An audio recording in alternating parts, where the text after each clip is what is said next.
Hatimaye makovu na maovu ya siasa ya uchaguzi wa mwaka 2022 yameanza kuchipuka. Usaliti wa kisiasa umekita mizizi. Siri zinachimbuliwa huku kiongozi wa Democratic Party Justin Muturi akiwa hivi karibuni kuumwaga mtama.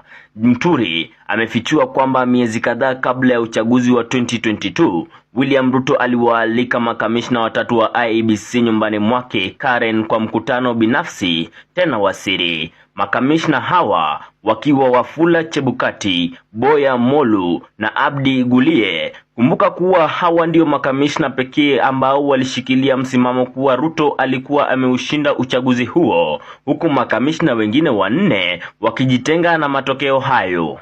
Friday when I came from Mombasa, and William before I left, he told me he was having a meeting. Yes. In the main house. And there's no reason for me not to disclose. He told me, he himself told me that he was in a meeting. The reason he had because I waited for some time and I sent a message that I'm leaving. He came out and told me, sorry, I'm doing this, but we can have a meeting tomorrow.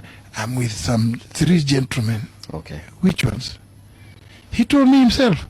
I'm in a meeting with Chebukati, Professor Gulie, and Molu. You know who those ones were? Yes.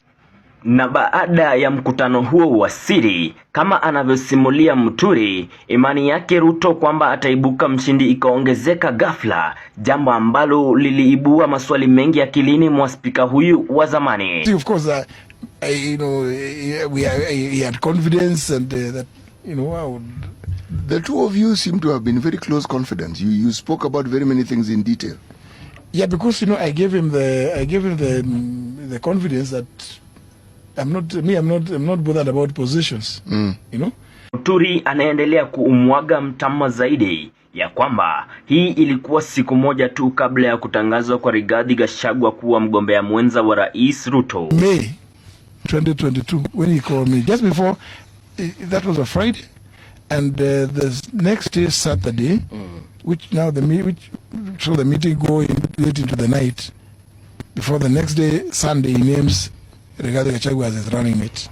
That meeting was not official. They were held up in the main house. Uchaguzi unapaswa kuwa kama mchuano wa kandanda ambapo hakuna refarii anayekubaliwa kuingia katika chumba cha kubadilisha cha timu yoyote, ila kwa uchaguzi wa mwaka wa 2022 huenda refarii alikiuka sheria. Hii ni iwapo madai ya Muturi ni ya kweli. Maoni yako ni yepi? Mshene, sema mshene.